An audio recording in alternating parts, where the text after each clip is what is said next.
అధ్యక్షులకు ఇందులో పాల్గొంటున్న ఆత్మీయులందరికీ నమస్కారం. అనుకున్న కార్యక్రమం కొంచెం ఆలస్యంగా ప్రారంభించవలసి వచ్చింది కనుక చిన్నగా చెప్పవలసిన విషయంలోకి వెళ్తాం. భగవంతుని యందు విశ్వాసం చైతన్య అనే విషయాన్ని జాగ్రత్తగా పరిశీలించినట్లయితే దానికి ముందు చివరకు విశ్వాసం కూడా ఇమిడి ఉంటుందని మనం గుర్తుంచవచ్చు. ఒక విషయాన్ని మనం సత్యమని అంగీకరించినప్పుడు, సంపూర్ణంగా అది సత్యమని విశ్వసించినప్పుడు, అది సత్యమని నిర్ణయించేటువంటి మన నిర్ణయం మీద నిర్ణయించే సామర్థ్యం మీద విశ్వాసం దాని అంటే భగవంతుడు వాస్తవంగా ఉన్నాడు అని నమ్మి దాని ప్రకారం మనం జీవించగలగాలంటే అటువంటి నమ్మకని చెందినటువంటి మన యొక్క చైతన్యం మీద మనం విశ్వాసించాలి. డాక్టర్ గారి మీద నమ్మకం లేకపోతే వారు ఇచ్చే మందు మీద నమ్మకం, మన మీద మనకు విశ్వాసం పోషించినట్లయితే మనం చేసిన నిర్ణయాల మీద మనకు విశ్వాసం లేదు. కాబట్టి భగవంతుడు ఉన్నాడు అని మనం చేసిన నిర్ణయం మీద మనకు పూర్ణమైన విశ్వాసం ఉంటే ఆ నిర్ణయం చేయగలిగినట్టు మన సామర్థ్యం మీద మనకు అపారమైన విశ్వాసం ఉండాలి. అంటే ఎవరికైతే పరిపూర్ణమైన ఆత్మ విశ్వాసం ఉంటుందో వాళ్ళు మాత్రమే పరిపూర్ణంగా భగవంతుని వీక్షించగలరు. దీన్ని బట్టి సంశుద్ధిపై బలహీనుడు లగ్నమైనటువంటిది కాదు ఈ ఆత్మ పరమాత్మ అనుభూతని అనబడి అది మహాబలుడికి మంచి వివేచికి మాత్రమే, ఎంతో ధైర్యశాలికి మాత్రమే అది లక్ష్యమవుతుంది అంటున్నారు. కాబట్టి ఒక రకంగా చెప్పాలంటే భగవంతుడున్నాడు అనే విశ్వాసాన్ని మనిషికి ఉండే ఆత్మవిశ్వాసానికి కొలబద్దగా తీసుకోవచ్చు. ఎవరికి ఆత్మ విశ్వాసం పూర్ణంగా ఉంటుందో వారు మాత్రమే భగవంతుడు సంపూర్ణంగా వీక్షించగలరు. ఎవరికి ఆత్మ విషయమై అంటే తమ విషయమై పరిపూర్ణమైన శంక ఉంటుందో వారికి మాత్రమే భగవంతుడు నిర్వహించగలిగిందో శంక ఉంటుందని కూడా మనం కలగవచ్చు. అయితే ఈ భగవంతుడు అనే విషయం గురించి సామాన్యంగా ప్రజల్లో ఎక్కువ మందిలో కానక అభిప్రాయం ఉంటుంది. ఎవరో పెద్దలు మనకి ఎప్పుడు చెప్పారు ఈ పరమాత్మ ఉన్నాడని, దాన్ని మనం అనాదిగా తరతరాలుగా వింటూ ఆచరించుకుంటూ పోతున్నాం. మన ఇంద్రియాలకు మనస్సుకు గోచరించేటువంటిది ఈ ఆధునికమైన విద్య. దీంతో మాత్రమే దాన్ని పూర్తిగా తెలుసుకోవడం సాధ్యం కాదు, వివరించడం సాధ్యం కాదు. కనుక దాని యొక్క నిరూపణ కోసం ఎదురు చూడకుండానే దాన్ని విశ్లేషించుకుని పోగలిగితే చాలు అనేటువంటి ఒక అభిప్రాయం ఉన్నది. కానీ ఈ కారణంగానే భగవంతుడు అనేటువంటి విశ్వాసాన్ని అంగీకరించడం కూడా కొంతమందికి మేధావులకు కష్టమవుతూ ఉంటుంది. ఎలాగయ్యా ఇంద్రియాలకు మనస్సుకు గోచరంగానికి ఇటువంటి సత్యాన్ని మనం ఎప్పుడు చూడనటువంటి దాన్ని నమ్మే జీవితాన్ని ప్రారంభించడమే కాగా దాన్ని అనుసరించి మన జీవితానంతా రూపొందించుకున్న తర్వాత జీవిత మరి అవసరాల దశలో అదంతా అసత్యమైన కనుక మనకు అనిపిస్తే ఏమైపోతుంది, కాబట్టి తెలియని దాన్ని విశ్వసించడం ఎట్లా అనేటువంటిది ఒక రకమైన యోచన. మానవ జాతి మొత్తాన్ని ఈ రెండు భాగాలుగా విభజించవచ్చు. కానీ ఈ రెండుకి సమన్వయమే లేదా కొంతమంది భగవంతుని విశ్వాసం ప్రధానంగా తీసుకుని బయలుదేరేటైతే కేవలం ఆ విశ్వాసం ప్రధానాన్ని అంగీకరించలేం కాబట్టి మాత్రమే తక్కిన మానవులను వారితో సహకరించలేమా అంటే నేను ఆరంభంలో చేసినటువంటి ఒక వాక్యాన్ని మరొకసారి స్మరిస్తున్నాను. మన ఏది మనకు పూర్ణమైన విశ్వాసం ఉన్నట్లయితే అది చాలు మనందరినీ సమస్య రక్షణ. అందుకని ఆ విశ్వాసం పట్ల మనకు ఉండేటువంటి రెండు రకాల అభిప్రాయం చేత మనం ఒక వ్యక్తితో ఒక వ్యక్తి కలవలేకపోవడం అనేటువంటి మన మేధాశక్తికి మన మానవతకు కలంకం అని మాత్రం మనం చేస్తూ ఇటువంటిది చిక్కు సమస్య ఏ రీతిని చేస్తుంది అంటే ఈ పరమాత్మ అనేటువంటిది ఉన్నదా లేదా ఉంది ఎక్కిది అనేది అవగాహన కావడం మీదనే ఎక్కువ ఆధారపడుతుంది. ఈ పరమాత్మ భగవంతుడు అనేది ఏ విధంగా చెప్పబడింది దాని యొక్క తత్వం ఏమిటి మనం కనుక ఆలోచిస్తే చివర పర్యవసానం ఒకటే ఉంది. ఏది వాస్తవంగా ఉన్నదో అది భగవంతుడు అనర్థం. దేని వలనైతే ఈ విశ్వం అంతా ఏర్పడిందో, దేని వలనైతే ఈ విశ్వం ఇలా కొనసాగుతూ ఉందో, ఈ రకమైన పరిణామాలు చెందుతూ ఉందో, దేని యొక్క సామర్థ్యం చేతనైతే ఉనికి చేతనైతే మనకి తెలుసుకుని అర్థం చేసుకునే సామర్థ్యం మనలో ఉందో అది అనర్థం అవుతుంది పరమాత్మ నిర్వచనం. ఇది తెలియకపోవడం చేత అది సామాన్య ప్రజలు కానీ ఇది భగవంతుడనే భావాన్ని అంగీకరించిన వారు కానీ ఒక పొరపాటు అభిప్రాయాన్ని గురవుతున్నారు. ఈ ప్రపంచానికి మనకి ప్రకృతికి సంబంధం లేకుండా ఎక్కడో మూల ఎవరో కూర్చుని ఒక యంత్రాన్ని మానిటర్ చేసినట్టు కూర్చుని మానిటర్ నడుస్తూ ఉంటారు కాబట్టి అని వీళ్ళు విశ్వసిస్తున్నారనే భావంతో వాళ్ళు అంగీకరించకపోవడం ఉంది. అంగీకరించే వాళ్ళు కూడా ఆ విధంగా అంగీకరించేటువంటి వారు కూడా ఉన్నారు. అట్లా అంగీకరించే వారు ఎక్కువ మంది ఉండబట్టి అంగీకరించే వాళ్ళందరూ ఇటువంటి వాళ్ళేమో దైవం అనేటువంటి భావం అతిథి మాత్రమే అనుకుని దీని మొత్తాన్ని సాధనే వారు కూడా ఆ రకంగానే ప్రకృతిలో ఏర్పడుతున్నారు. కానీ ఏమాత్రం కొంచెం ఊర్పు తీసుకుని ఈ భగవంతుడే భావం ఏ విధంగా ఉండాలని కనుక గమనించినట్టయితే లేదని చెప్పడానికి వీలు లేని వస్తువు ఏదైతే ఉందో దాని వాళ్ళు భగవంతుడు ఉన్నారని అర్థం అవుతుంది. ఏది లేదని చెప్పినట్టయితే చెప్పడానికి వీలు పిచ్చానికి వీలు ఉండడానికి వీలు లేదో అది ఇది మనం గమనించవచ్చు. ఎప్పుడు చూడేటువంటి ఈ భగవంతుడిని మనం నమ్మడబట్టాక ఎవరో వారికి కోరుకుంటారట చెప్తారట అని నమ్ముతున్నాం. అయితే అటువంటి నిజంగా ఉందా లేదా అనేది మనం పరిశీలన చేసుకుని ఒకనొక అవగాహన రాక ముందు నమ్మడం ఎలా సాధ్యం? మనం ఎప్పుడు చూడేటువంటి ఒకనొక వ్యక్తిని కానీ ఆ వ్యక్తి యొక్క మంచితనాన్ని కానీ నమ్మడం ఎలా వీలవుతుంది? నిత్య జీవితం తీసుకోవచ్చు. మనం ఎప్పుడు చూడని నమ్మని మనిషిని అందులో ఎవరి మంచితనాన్ని మనం సరిచూడాలలో దాన్ని పూర్తిగా ఎలా చూస్తాం. అలాంటప్పుడు ఎప్పుడు చూడని పరమాత్మను విశ్వసించడం ఎట్లా అనేటప్పుడు ప్రపంచంలో భగవంతుని యొక్క ఆస్తిక్యాన్ని అంగీకరించినటువంటి వివిధ మతాలు ఉన్నాయి. ఇస్లాం ఉన్నది, క్రైస్తవ మతం ఉన్నది, హిందూ మతం ఉన్నది. ఇటువంటి మతాలలో భగవంతుని ప్రత్యక్షానుభవంగా కల్పించిన మహనీయులు ఆ భగవంతుని ఎటువంటి గుణాలు కలిగిన వారుగా వర్ణించారో అవి చూసి వారి నుంచి సమానంగా ఉండేటువంటి గుణాలను అందించుకుని అటువంటిది ప్రకృతికి మూలంగా ఏదైనా ఆధారంగా ఉన్నదా లేదా అని ఆలోచించడం శాస్త్రీయమైన పద్ధతి. అంటే మనం ఎప్పుడు చూడాలంటే ఒకనొక వస్తువు మన ఇతర వస్తువులతో పాటు అడ్డగదిలో పెట్టి ఉందో లేదో చూసి చెప్పయ్యా అన్నప్పుడు ఆ వస్తువు యొక్క గుణాలని చూసినట్టు చూడడం మనకు చెప్తారు. ఇదిగో ఈ రీతిన ఇన్ని గుణాలు కలిగి ఉంటుంది, అలాంటి వస్తువు ఉంటుంది, పోయి చూడక్కడ అంటారు. ఆ రీతిలో మనం ఎప్పుడు చూడనటువంటి ఒకనొక రత్నం సృష్టికి మూలంగా ఉందా లేదా అని మనం చూడాలంటే ఆ సూచించిన దాని గుణాలు ఏ విధంగా ఉన్నాయని చెప్పారో ఆ గుణాలను సమీకరించుకుని అటువంటి గుణాలు కలిగినటువంటి ఒకనొకటి సృష్టికి ఆధారమైన సత్యం ఉన్నదా లేదా అని మనం ఆలోచించవచ్చు. అట్లా ఆలోచించి నిర్ధారణ చేసుకునే తర్వాత ఉండేటువంటి విశ్వాసం ఆధునికమైన విద్యకు, కొంచెం ఆలోచనకు, శాస్త్రీయమైన పరిజ్ఞానానికి గురి అయినటువంటి మన వంటి వాళ్ళకి చూడము. అంటే ప్రపంచంలో ఆర్థికంగా భగవంతుని యొక్క ఉనికిని అంగీకరించిన మతాలతో భగవంతుడికి చెప్పబడిన విశేషణాలను తీసుకున్నట్లయితే సామాన్యంగా ఒక 7-6 లక్షణాలను మనం సామాన్యంగా తీసుకోవచ్చు. అన్నీ ఒక సమస్యకు ఒక విషయాన్ని అంగీకరించే భగవంతుడు రూపం లేనిటువంటి వాడు. అయితే ఏ రూపమైనా చెందగలిగి ఉండొచ్చు.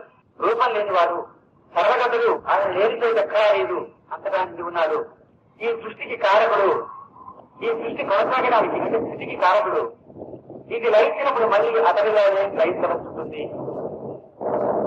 సర్వాన్ని తెలుసుకుంటూ ఉండేటువంటి వాడు అనే విశేషణాలు అన్ని మతాలకు వీటిని ఆధారంగా తీసుకునే ప్రపంచంలోని మతాలను కూడా ప్రార్థన చేస్తుంది. ఈ 6 గుణాలు కలిగినటువంటి ఒకనొక సత్యం ప్రకృతికి ఆధారంగా ఉన్నదా లేదా అని చూసినట్లయితే అది ఉన్నదని నిరూపణ అయినప్పుడు మన మనస్సుకి కూడా విశ్వాసం, ఒకనొక విశ్వాసం ఏర్పడుతుంది.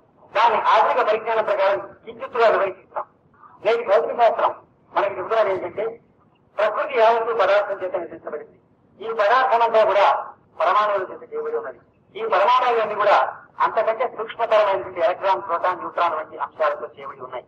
అవి దేంట్లో చేయబడి ఉన్నాయి అంటే అవి తరంగమో లేక శక్తి వాహ్యం లేతే ధార్మిక శక్తి చెప్పడానికి వీలు కానటువంటి ఒకనొక తత్వంతో చేయబడి ఉన్నాయి ఖచ్చితం.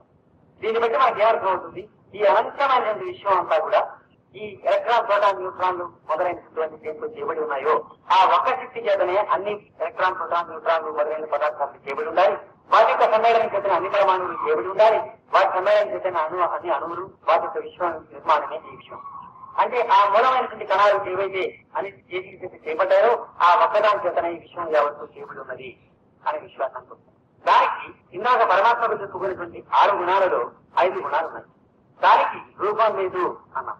దీనికి కూడా అలాగే, శక్తికి కూడా అలాగే. భగవంతునికి రూపం లేదన్నాం, ఈ శక్తికి కూడా అలాగే రూపం లేదు. పరమాణువులకి వాటి రూపమా అంటే కాదు, ఎలక్ట్రాన్లు, ప్రోటాన్లు వాటి రూపమా అంటే అంతకంటే కాదు. అది ధరించిన కొన్ని రూపాలు మాత్రమే. అక్కడ ఆ శక్తికి స్వతసిద్ధంగా ఏ రూపము లేదు. దానితో చేయబడినటువంటి దాని చేత ఆవరింపబడినటువంటి వస్తువు ఇందులో లేదు. సృష్టికి అదే కారణం.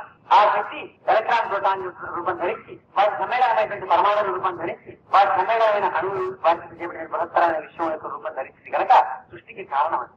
ఆ శక్తి ఆ రీతినే కొనసాగుతూ పరిణామం చెందుతూ ఉంటుంది. ఈ సృష్టి జరుగుతూ ఉన్నది కాబట్టి అదే కారణం. ఏనాడన్నా ఈ మొత్తం లయించవలసి వస్తే మళ్ళీ ఆ తత్వంలోకి లయించడం తప్ప ఇంకొక అవకాశం లేదు. కాబట్టి రూపరహితుడైన భగవంతుని యొక్క లక్షణం దానికి ఉన్నది. సర్వగతులు అనేది 2వ లక్షణం ఉన్నది. సృష్టికి కారణం అనేది, స్థితికి కారణం అనేది, లయానికి మూలమైనది లక్షణాలని చెప్పండి. అంటే ఇప్పుడు భౌతిక శాస్త్రం ఏదైతే అంగీకరిస్తున్నదో ఆ సత్యమంతా కూడా భగవంతుడైనటువంటి సవాలు చెప్పబడిన వాటిలో 6 లక్షణాలు పూర్ణంగా అంగీకరించి చివరికి ఎక్కడ వచ్చిందంటే ఒక చోటే సమస్య వచ్చింది. ఆ మూలమైనటువంటి సృష్టికి మూలమైన ఆ శక్తి ఉన్నది. అది విద్యుత్ శక్తి, అయస్కాంత శక్తి వలె జడమైనదా, మనలో అన్నిటినీ తెలుసుకుంటూ అనుభవించగల చైతన్యం వంటి స్వభావం కలదా? ఈ మూలమైన భగవంతుని అంగీకరించే వారికి, అంగీకరించిన వాళ్లకు వచ్చేటువంటి వ్యత్యాసం ఈ ఒక్కతోటి. అటు భౌతిక శాస్త్రజ్ఞులు, భౌతిక వాదులు కూడా మూలం మొత్తం ఆ శక్తితోనే చేపడి ఉన్నదని అంగీకరించి కేరళకు వస్తుంది భౌతిక శాస్త్రం దృష్ట్యా. అయితే ఆ మూలమైన శక్తికి ఉన్నదే అన్నిటినీ తెలుసుకుంటూ, అనుభవిస్తూ, నిర్ణయిస్తూ ఉండగలిగే మనలో చైతన్యానికి ఉండే ధర్మం కలిగినది కనుకైతే ఆత్మ యొక్క పరమాత్మ అనేటువంటి గుణం అంగీకరించినట్టు లెక్క. దాని దైవం ఉన్నారు ఆత్మకి. అటువంటి తెలుసుకునేటువంటి సామర్థ్యం ఎరుక దానికి లేకపోయినట్టయితే అది విద్యుత్ శక్తి, అయస్కాంత శక్తి వంటి జడమైన శక్తి కనుకైతే అసలు కేవల భౌతికవాదం కానీ, కేవల భగవంతుడు లేడని చెప్పేటువంటి వాదం కానీ సత్యం అవసరానికి ఉంటుంది. కాబట్టి అది సచేతనం అవునా కాదా అనేది ప్రశ్న. అప్పుడు ఒక విషయం ఆలోచించాల్సి, ఇక్కడి నుంచి తార్కికం భౌతిక శాస్త్రం కూడా ఒక విషయాన్ని అంగీకరిస్తుంది. ఏ సత్యాన్ని అయితే మనం ప్రత్యక్షంగా మన ఇంద్రియాలతో చూడటానికి వీలు కాదు, దాన్ని శాస్త్రీయ దాతలు కొనుగోలు వాడు పాడే మాటలు వాటిలో ఉండే భావాన్ని అర్థం చేసుకుంటే వీటి వల్ల వాడు ఆరాధించడం తెలుస్తాం. అన్నిట్లోనూ నిండి ఉన్నటువంటి అదృశ్యమైన అద్భుతమైన ఒకానొక శక్తి అని నమ్ముతున్నారు వాడు కూడా. అంతేంత గాలివానం చూసి భయపడి కాదు, అగ్ని చూసి భయపడి కాదు, భూకంపాన్ని చూసి భయపడి కాదు, అన్నిట్లోనూ వ్యాపించినటువంటి ఒక అద్భుతమైనటువంటి అదృశ్య అగోచరం సంఖ్య గోచరం కానటువంటి ఒక అతీతమైన తత్వం ఉన్నది. అదే వీటన్నిటిని సృష్టించి ఆడిస్తూ ఉంటుందని తెలిసి దాని యొక్క సంతోషం కోసం, దాని యొక్క ప్రీతి కోసం, దాంతో సంయోగం చెందడం కోసం మాత్రమే చేస్తున్నారు అని వాళ్ళ పరిశోధన నిరూపణ అవుతున్నాయి, శాస్త్రవాద చర్చలు ఉన్నాయి. కాబట్టి అది వీరి యొక్క ఊహాగానమేదా కానీ వాస్తవం కాదని చేస్తున్నది. ఆ పరిశోధనలో చూస్తే 18వ శతాబ్దం చివర 19వ శతాబ్దం ప్రారంభంలోనూ ఒక జరగారు ఒక ఊహ వేశారు, ఇట్లా అయ్యుంటుంది అని. ఏంటి అతను మతానికి మొట్టమొదట్లో ఈ విధంగా ఆరంభం అయ్యుంటుంది అని ఊహాగానం విసిరి అతను మన మహాన వాడేశారు జాతి మీద, సంస్కృతి మీద. తర్వాత పరిశోధిస్తే అది వారి స్వతంత్రంగా కనిపెట్టనే అని మాత్రమే ఇప్పుడు రిసెర్చ్ నిరూపిస్తుంది. ఇప్పుడు ఇంత మనకు సైన్స్ ని కొద్దిగా తీసుకుని ఆధారంగా మనం ఇక్కడ విలక్షించుకుంటూ చివరికి ఏ కంక్లూజన్ అయితే మనం వచ్చామో ఇటువంటి భావాలతోనే వారు చేస్తున్నారని తెలిసినప్పుడు మన యొక్క భావాన్ని తిరిగి ఒకసారి సంస్కరించుకోవాల్సి ఉంటుంది. ఆస్తికుడు నాస్తికుడు పరస్పరం అవగాహన చేసుకోవాల్సిన అవసరం ధర్మం ఇప్పుడు ఏమిటంటున్నాం మనం? ఈ మూలమైన తత్వానికి మరొక ధర్మం ఉందని అంటున్నాం. ఆ ధర్మం లేదని అంటావా? లేకపోతే సృష్టి జరగడం తప్పదు. ఆ మొదట ఉన్నదంతా ఉండి ఉండాలి కాబట్టి అంత తేలిక పోవడం. ఇకపోతే ఈ భావస్తు అది దానికి మనం చెప్పడానికి ప్రయత్నించి ఇట్లా కాక ఇంకా ఆధునికమైన శాస్త్రం మీద బేస్ చేసి ఒక్క సైన్స్ తీసుకుని సుదీర్ఘంగా మనం ఈ మూలతత్వాన్ని ఇంకా నిరూపించుకోవచ్చు. ఎంతో స్థూలంగా 4 విషయాలు 4 భావాలు మాత్రమే ముందుంచారు. ఒక 10 సంవత్సరాలు కృషి చేస్తే కూడా ఇంకా చూసిన కొద్ది ఇదే నిరూపణ అవుతూ పోతుంది తప్ప దీనికి మనం పక్కన తెలుగుకునేందుకు ఆధారాలు నాకు తెలిసినంత వరకు విజ్ఞాన శాస్త్రంలో ఎక్కడ నాకు దొరకరా, నాకు తెలిసిన మిత్రుడికి దొరకరా. నాకంతా తెలిసినది కాదు, చూసిన వారిలో దొరకలేదని మాత్రమే చెప్పగలను.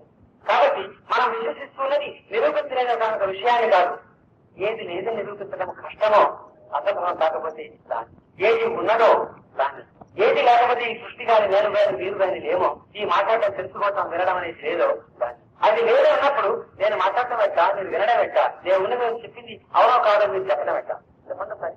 నేను కొన్ని భావాలు చెప్పాలంటే నాకు అర్థంగా ఆలోచన ఉండాలి. మీ అందరికీ అర్థం చేస్తున్న ఆలోచన సామర్థ్యం ఉంటుండాలి. అప్పుడు మీరు నన్ను పిలవడం, నేను మీతో మాట్లాడటం, మీరు అంగీకరించకపోవడం ఏదో జరుగుతుంది. అప్పుడు అది లేదంటే నేను మీతో చెప్పడం ఎట్టా వీలు అవుతుంది. ఎందుకంటే కేవల భౌతికం అంటే ఏమవుతుందంటే రసాయనికమైన పదార్థం మాత్రమే సృష్టి మొత్తం చేయబడింది. మనం కూడా రసాయనిక పదార్థంలో ఇష్టమైన కూర్పు మాత్రమే, దానికి రసాయనిక ధర్మం మాత్రమే మన జీవితం అవుతుంది. అదే కాకైతే దానికి చేద్దాం అనే గుణం అంటాల్సింది. దీన్ని కన్ఫ్యూషన్ ఆఫ్ కేటగిరీస్ అంటారు తత్వశాస్త్రంలో, ఫిలసాఫికల్ కేటగిరీ. అంటే ఏమంటే చైతన్యమైంది భౌతికం నుంచి ఏ విధంగా ఉత్పన్నం కాదు, కేవలం భౌతికమైంది చైతన్యం నుంచి ఉత్పన్నం కాదు. చైతన్యము భౌతికము పూర్తిగా భిన్నమైతే బాగా గమనించండి. నీరు, ఐసు అనబడేది పూర్తిగా భిన్నమైన పదార్థాలు అనుకోండి, ఒకదానికి సంబంధం లేకుండా హెచ్డి ఒక పదార్థం స్థితులు కాకుండా నీరు, ఐసు అనబడేది పూర్తి భిన్నమైనటువంటి రెండు కనుక అయితే ఒకదానిలో ఒకటి మార్గం కానీ ఒకదాంట్లో ఒకటి సంపర్కం చెందడం కానీ సాధ్యం కాదు. అదే రీతిగా చైతన్యం వేరు, పదార్థం వేరు కనుక అయితే చైతన్యం పదార్థం నుంచి రావడానికి వీలు కాదు, పదార్థం చైతన్యం నుంచి రావడానికి వీలు కాదు. ఇందాక నుంచి మనం చర్చ పరివర్తనం ఏంటంటే చైతన్యం తనలో తాను చెందుతున్నటువంటి మార్పులను ఆ చైతన్యంలో భాగమైన మనం అనుభవించిన పద్ధతి భౌతికం. కాబట్టి భగవంతుని యొక్క విశ్వాసం అనేది ఉపయోగకరమైనదే కానీ సత్యమైనది కాదు అనే భావన కరెక్ట్ కాదు. సత్యమైనది అనేది మాత్రమే ముందు మనం అందించాలి. మనం ఎందుకు విశ్వసిస్తున్నామంటే సృష్టి ఉందని విశ్వసిస్తున్నాం కనుక ఈ సృష్టికి మూల కారణమైన తత్వం అవుతుందని ఇస్తున్నాం. కారణం లేక ఏది ఉండదని చెప్పి వారి శాస్త్రీయ పరిజ్ఞానమే విజ్ఞానమే తాత్కాలిక ఉంటుంది. హేతువు లేకుండా దాన్ని అంగీకరించాల్సి వస్తుంది లేకపోతే. కాబట్టి సైన్స్ కనుక పట్టుకొమ్మని చేసి కార్యకారణ సంబంధమైనటువంటి దాన్ని ఇస్తున్నట్టయితే నిమిత్త కారణము, ఉపాదాయ కారణము అని వేదాంతంలో 2 రకాల కారణాలు చెప్తారు. అంటే దీనిని చదివిస్తారా అంటే నేను కుండలు తయారు చేయాలంటే ఒక రకమైన కారణం లేదు, మట్టి 2వ రకమైన కారణం. గమనించండి, విడిగా పడుతున్న మట్టిని కుండగా తయారు చేసి యువతల పట్ల పెట్టాలంటే ఆ కుండ తయారు చేసిన నేను ఒక కారణం. కానీ నేను మాత్రమే ఉండి అక్కడ కూర్చున్నంత మాత్రం చేత నేను కేటా అనుకున్నంత మాత్రమే మట్టి లేకపోతే మాత్రం అవ్వదు. అందుకని మట్టి ఒక రకమైన కారణం. మట్టి మాత్రమే ఉంటే కాదు చేసేందుకు నేను లేకపోతే, అందుకని నేను ఒక రకమైన కారణం హేతువు, అదొక రకమైన హేతు. ఈ 2 రకాల హేతువు లేక ఏ క్రియ జరగదు. అయితే కుండ తయారు చేసిన తర్వాత కుండకు ముందుగా ఉండేటువంటి మట్టి ఉన్నది కుండ రూపంలో కూడా కొడతారు. అట్లాగే నేను తయారు చేస్తే మాత్రమే ఏర్పడినటువంటి దాని యొక్క సొంపు ఒక కూర్పు ఉన్నది, అది కూడా పక్షాలు తర్వాత ఒక భవనం కట్టాం, ఆ తర్వాత మనం చనిపోయినాం, కొన్ని తరాలు గడిచిపోయినాయి, ఆ ప్రాచీనమైన భవనాలు నేడు కూడా అట్లా ఉంటుంది. కాబట్టి వీటిని కట్టిన భవనం వాళ్ళు ఇంత మేధావులు అటువంటి వాళ్ళు ఇంత వాళ్ళు కట్టిన వాళ్ళు ఉన్నారని మనకు తెలుస్తుంది. ఎందుకని చైతన్యం గమనించిన వ్యక్తులు ప్లాన్ చేసి కడితే మాత్రమే ప్రకృతి ఉండడానికి వీలవుతుంది. కానీ ఎన్నిసార్లు విమాన పరపాటు శిఖరాలు గాలి పక్కన నిలబడినా కానీ ఒక్కసారి కూడా బెడ్రూమ్ డ్రాయింగ్ రూమ్ వీటితో కూడిన ఇంటి రూపంలో మాత్రం ఎప్పుడు పడదు, ఈవెన్ బై ఛాన్స్. కాబట్టి ఇంత కూర్పు కలిగినటువంటి ఈ విషయం, ఇటువంటి మానవుడి కథత్వం, ఇన్ని రకాల జీవుల యొక్క దేహాలు ఇటువంటివన్నీ ఇంత చక్కటి కూర్పుతో ఏర్పడ్డాయి అంటే బ్లైండ్ ఛాన్స్ తో ఆటోమేటిక్ గా జరుగుతుండడానికి పాసిబిలిటీ లేదు. పాసిబిలిటీ ఉందని వితండంగా కనుక వాదించినట్టయితే ఏమవుతుందంటే బ్లైండ్ ఛాన్స్ తెలివితేటలు కూడా ఉన్నాయని కూడా వస్తుంది రుచి మించి కాదు. ఎందుకు ఇంత చికిత్స చేస్తున్నామంటే కనపడని దాన్ని, మనం చూడలేని దాన్ని, నిరూపించలేని దాన్ని విశ్వసిస్తున్నామనే బలహీనత మనకు అవసరం లేదు. చూస్తున్న దాన్ని అర్థం చేసుకుంటే ఇంకోటి సత్యం కావడానికి వీలు లేనిటువంటి దాన్ని మాత్రమే మనం విశ్వసిస్తున్నాం. విశ్వసించడంలా గుర్తుంచుకుంటానికి ప్రయత్నం చేస్తాం. అయితే ఇది ట్రూ అనేది కనుక మనం అంగీకరిస్తే యూస్ఫుల్ ఎట్లా అనేది రెండో ప్రశ్న. ఉన్నాడనుకోండి గోడు ఏమని గుర్తుపెట్టుకోకపోతే, ఈ సృష్టికర్తకి ఎలక్ట్రోమాగ్నెటిక్ ఎనర్జీ కారణం ఉన్నాం, దాన్ని గుర్తుపెట్టుకోకపోతే మనకి నచ్చినది అయితే కావాలా, దాహం తీరదా, ఆనందించే ఆటలు తీరదా, దాన్ని గుర్తుపెట్టుకోవడం ఎందుకు, దాన్ని పూజలు పురస్కారాలు ఎందుకు, దాని ప్రత్యేకంగా మన మానవ జీవితానికి ఆశ్రయంగా పెట్టుకుని దాని వల్ల మాత్రమే మనం ధర్మాధర్మాలు పొందడం అది విశ్వాసమే లేకుండా పొందవచ్చు కదా అన్నది ఒక వాదం. కానీ ఒక్క విషయం ఉన్నది, ఒకటే ప్రశ్న నిర్మమాటంగా వేసుకోవాల్సిన ప్రశ్న.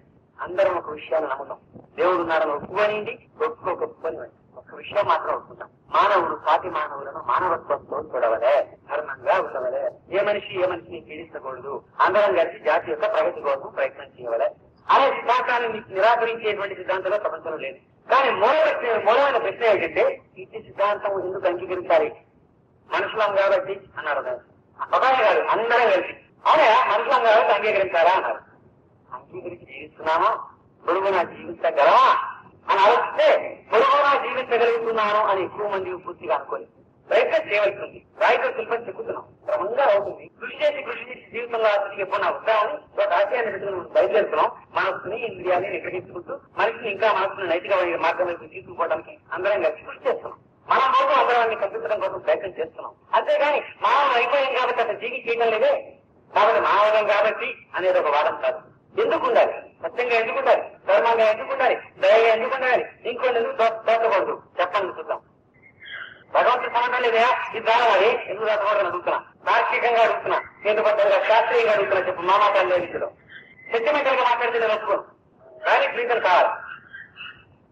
ప్రకృతి సిద్ధాలని చెప్పగలమా, ధర్మం అక్షర నిలబడి రావాలి. ఈ అనంతమైన సృష్టిలో పురుగుల్ని కప్పది, కప్పను పాముది, పామును ముంగిపడి, ముంగిసను నక్కది, నక్కను మరొక జంతువుది. ఒక పురిత్రాలు కలిస్తే 20 పురిత్రాలు కాదు 100 పురిత్రాలు మనం బయటపడేసినా ఒక వలయ మొక్క తగ్గిన వాటి పరివేశ విల్లాకరించుకోవడానికి రానివ్వకుండా ఉండడానికి ప్రయత్నం చేస్తుంటుంది. అటువంటి అనంతమైన జీవరాశిలో ఉండినటువంటి ఈ ప్రకృతిలో అంటే దేనికి బలం ఉంటే దాని మాత్రం అది మాత్రమే కొన్ని తగ్గిన వాటిని పరివేశించినటువంటి నిర్మాణం కలిగినటువంటి ఈ అనంతమైన ప్రకృతిలో మధ్యలో మనం వచ్చి నైతిక విలువలు ఉండాలా అంటే ఎందుకు ఉండాలి ప్రకృతి మొత్తం ప్రశ్నిస్తాం. ప్రకృతి మొత్తమే కాదు, మానవ జాతి మొత్తం మళ్ళీ తిరిగి ప్రశ్నిస్తాం. మనం గట్టిగా మన సాటి సోదరులతో న్యాయంగా ధర్మంగా ఉండగా మనకు వచ్చే లాభం పోయినా సరే, మనం నాశనం అయిపోయినా సరే, మనం నిజం చెప్పాల్సింది అంటే నా గవర్నమెంట్ లేదా అనుకుంటారు, రావమంటారా అనుకుంటారు. కాబట్టి సహేతుకమైనటువంటి సమాధానం మనకి ఇంకా దొరకలేదు, ఎందుకు ఉండాలా. అప్పుడు దాన్ని పక్కన పెట్టి త్వరగా బంధాలు ఒక 5 నిమిషాల నుంచి సమాధానం ఇచ్చిన ముగిస్తున్నాం. ఇప్పుడు మామూలుగా ఎంతో ధర్మంగా ఉండాలంటే కాసేపు ఆ పక్కన వస్తాయి. అందరం జీవిస్తున్నాం, మొత్తం వాళ్ళ గుర్తు సంపాదించుకుంటున్నాం, తిండి గుళ్ళ సంపాదించుకున్నాం. మనం ఎవరి మీద బాగా ఆధారపడుతున్నామో వాళ్ళ పట్ల మన బాధ్యతలు నిర్వహిస్తున్నాం. ఇది మన జీవితం యొక్క ప్రధాన లక్ష్యం. ఇట్లా ఎన్నో సాధించాక ఇక మనం ఇంత అదనంగా ఏమైనా చేయగలమా, అందరం కలిసి సమాజానికి ఏమైనా చేయగలమా, అదే ఇదే అని అందరూ అనుకోండి. కొంతమంది అక్కడ తాపత్రయపడేవారు ఉంటారు, కొంతమంది ఇంకా చూడగలమేమో, మన ఎవరు 10 తరాల పాటు బాగుండేలా చేయగలమేమో, ఇట్లా అనుకుంటూ పడిపోతున్నాం. ఆ తిండి గుడ్డ ఆశించడం అనేది ప్రకృతిలో ఒకటి జీవించి ఉంది కనుక మనకి ఉంది కాబట్టి దానికోసం ప్రయత్నం చేస్తున్నాం. ఆ రెండో లభ్యమయ్యాక బాధ్యత నిర్వర్తించారా అన్న, బాధ్యత నిర్వర్తించేంత వరకు కుదిరాక అంతకు ఎందుకు ఆగటం లేదు. అతను ఏ వ్యక్తిని ఆగలుగుతున్నాడా, ఆగలిగి ఎంతమంది వ్యక్తులు ఆగగలుగుతున్నారు. ఒకటి అంతకంటే దానికోసం కృషి చేయడానికి నాకు శ్రమ ఇప్పించి సౌకర్యతరాలని ఊరుకోవచ్చు. నాకు వస్తుంది సరిపోతుంది లేదు, ఎందుకు అనవసరంగా ఒళ్ళు చూసుకునేది, మన పిల్లలకి చదువుతున్న పంటలు బాగా సాగుతున్నాయి కదా అని నేను అనుకోవచ్చు. కానీ ఇంతకంటే ఎక్కువ శ్రమ చెప్పడానికి నేను విముక్కుని మాత్రమే నేను ఊరుకుంటున్నాను తప్ప నా రాత్రి గడపే మాత్రం నేను తిరిగి భార్యస్తున్నా కానీ అందులో ఒక బ్యాలెన్స్ ఒక కార్యదర్శి ఉంది, సామాన్యంగా అడిగింది. కాబట్టి ఇంతగా జీవించడం అనే జీవిత లక్ష్యం అయితే అందరి మనసులో ఇన్ని సాధించుకోవడం కోసం మనం ప్రయత్నం చేస్తున్నామే. దేనికోసం మనం అంతా ప్రయత్నం చేస్తున్నది, దేనికోసం మనం అంతా ప్రయత్నం చేస్తున్నది, తృప్తి కోసం ప్రయత్నం చేస్తున్నాం, శాంతి కోసం ప్రయత్నం చేస్తున్నాం. మనకి గ్యారెంటీగా తెలుసు ఈ రెండు మాత్రం మనకు లేవై. ఉన్నట్టు భ్రమించిన కాసే బట్టాకే కూర్చోబెట్టి తెలుస్తుంది, రావాలి అట్లా కాసే పోయి రావాలంటాడు. అంటే ఏదో తీసుకొస్తే తప్ప తృప్తిగా ఉండదు, శాంతిగా ఉండదు. కాబట్టి తృప్తిగా శాంతిగా ఉండడం కోసం ఏదో చేస్తూనే ఉండాలి. మనం ఏం చేసినా సరే ఈ వృత్తికి మించి తృప్తి శాంతి కోసమే. ఒకరు డబ్బు కూడా పెడుతున్నారంటే డబ్బు కూడా పెట్టడం ద్వారా ఎలా ముందు లేమిడి అనేది లేకుండా ఉంటే తృప్తి శాంతి వస్తుందని అనుకున్నారు కాక దానికోసం. ఇంకొక రాష్ట్రం ఎదిగిపోవచ్చు, ఈ డబ్బు మాత్రమే విడబెట్టి కూర్చున్నప్పటికీ కూడా ఈ మొత్తం రాజ్యాంగాన్ని యంత్రాంగాన్ని ఆడించే వారెవరో వాడుకుంటుందిగా వారి కన్ను మన మీద పడిపోతే మనం తెలుసుకుంటాం. కాబట్టి మనం హోదా కూడా మన చేతిలో పట్టుకుంటే కానీ లాభం లేదు అనుకుని హోదా కోసం ప్రయత్నం చేసేవారు మరొకరు ఉండదు. ఈ రీతిలో ఎవరు ఎన్ని పెట్టినా సరే చివరకు మనకి తృప్తి శాంతిగా ఉండాలంటే ఇవన్నీ అవసరమైన నమ్మబట్టి వాటి కోసం బాధపడతారు. చివరకు ధర్మలక్ష్యం మాత్రం తృప్తి. ఇన్ని కోట్ల మంది మానవులు ఇన్ని రీతిలో ఇన్ని దేశాలు ఆయన అనాదిగా ఇంతమంది ప్రయత్నం చేస్తుంటే ఇందులో ఎవరైనా నాకు తృప్తి శాంతి మిగిలిందని నిలబడే వాళ్ళు ఎంతమంది ఉన్నారు. మనమంతా కూడా జీవిస్తున్నది ఎందుకో ఇప్పుడు కొంచెం జాగ్రత్తగా గమనిస్తాం. ఇందాక వచ్చిన రివైజ్ తీసుకుంటున్నాం, ఇందాక ట్రీట్మెంట్ తిండి గుడ్డ రప్పిస్తే ఆ పైన మనం చేసే ప్రయత్నాలని తృప్తి శాంతి కోసం మనం చేసే అన్వేషణ అన్నాం. సంసారం పెట్టుకున్నాం, వివాహం చేస్తున్న వ్యవస్థలకు వచ్చాం. ఎదురే తోడు కావాలి, నా అనేవాడు నన్ను కావాలనేవాడు కొంతమంది కావాలి అన్న అనేజంగా ఉంది. లేకపోతే అశాంతి, ఒంటరితనం, అసంతృప్తి. కాబట్టి తృప్తి శాంతి కోసం మాత్రమే నేను మన సంసారం అది కావాలనుకుంటాను. అది కావాల్సిన సరే, అది కావాల్సి తెచ్చుకున్నావు, అది మళ్ళీ బరువు బాధ్యతలో వారేసింది, వాటిని నిర్వహిస్తావు. ఈ ఆటలో ఒకనాడు పిల్లలు పెట్టాలని వాళ్ళ కాళ్ళ మీద వాళ్ళు నిలబడితే అప్పుడు మాకు కావాల్సిన మంది వాళ్ళు చూస్తూ ఉంటే అప్పుడు తృప్తి శాంతిగా ఉండొచ్చనే ఆటతోటి జీవిస్తున్నాం అందరం. కాబట్టి జీవనం కూడా దానికోసమే. ఎవరికైతే ఈ జీవితంలో ఇక తృప్తి శాంతి రాదు అని నిర్ధారణ అయిపోతుందో వాటికి కూడే బతుకులు ఉంటాయి. ఆయనకి ధైర్యస్తులైతే ఆత్మహత్య. తృప్తి శాంతి పడడానికి ఈ చాకరీ ఆర్జించి మన గుట్ట మన ఆరోగ్యం ఉండడానికి బెళా పిల్లలు బాబు ఇంత చాకరీ చేస్తే తృప్తి శాంతి ఇది రాదని చెప్పుంటే ఇప్పుడు గ్యారంటీగా వస్తున్నారంటే మనం ఇంత చాకరీ చేస్తున్నాం. నీకు రాదు నిర్ధారణ ఎవరికైతే అయిపోయిందో సాక్షాత్గా తింటే అయితే దానికి మామూలు ధైర్యం ఉంటారు, మనకి ధైర్యం ఉండాలి. అంత ధైర్యం లేనివాడు సామాన్యంగా పిల్లవాడికి ఆలోచన కూడా ఎక్కువ. అందుకని వాడు కూతురు ఆలోచించాలని జీవిస్తూ ఉంటేనా తృప్తి శాంతులు లేవు, రావడానికి వాడికి ఆలోచించాల్సిన జీవితం పాయింట్లెస్ మెంటల్ డిగ్మెంట్ వస్తుంది. అది ఒక మితంలో ఉంటేనేమో తెలుగుదేశంలో కైతా కనబడుతుంది, మితం తప్పితే మ్యాటర్ కనబడుతుంది. అందించండి, ఒక లిమిట్ లో ఉన్నప్పుడు దాన్ని తెలుగుదేశం అంటాం, కైతలు అంటాం. ఆ లిమిట్ ని ఇట్లా పిచ్చేద్దాం. అంతమంతా ఆలోచించేందుకు ఆలోచన బలం కూడా లేకపోతే సత్యేందుకు ధైర్యం లేదు, పిచ్చెక్కేందుకు పిచ్చెక్కేందుకు ఆలోచించేందుకు మానసిక బలం లేదు. అప్పుడు రావడానికే భయం, బతకడానికే పాయింట్ లేదు. ఎట్లా చేయాలా? అందుకని మనం బతుకున్న సంగతిని సాధ్యమైనంత వరకు మర్చిపోవడం కోసం కాస్త స్పిరిచువల్ గా తయారవుతాం, మరి కాస్త స్పిరిచువల్ గా తయారవుతాం. ఏదో ఒకటి చివరికి ఏమవుతుందంటే మనం ఉన్న సంగతి మనం మర్చిపోవాల్సి తిరిగలుగుతుంది. దీన్ని మనం సంస్కృతం కానీ అందులో తెలుగులో వచ్చిన పదాలు కానీ ఎంత అద్భుతమైన ఉంటుంది. కాలక్షేపం నుంచి మనం దీన్ని దాని పేరు కాలక్షేపము. అంటే కాలమును షిప్ అనే దానికి సంస్కృతంలో మరుగుపరుచుట, గుప్తముగా ఉంచుట, నిక్షేపం ఉంటున్నాం మనం. షిప్ అంటే కప్పిగుచ్చుట, మరుగుపరుచుట అంటాం. కాలక్షేపము అంటే ఇంత కాలం గడిచిందనే సంగతి మన నుంచి మనం మరుగుపరుచుకోవడం. సినిమా గడిచింటే భలే కాలక్షేపం అయిందండి, 3 గంటలు ఎలా గడిచిందో తెలియలేదండి. అదే ఇంటి దగ్గర కూర్చుంటే 3 నిమిషాలు కూడా గడవు, ఎక్కడానైనా.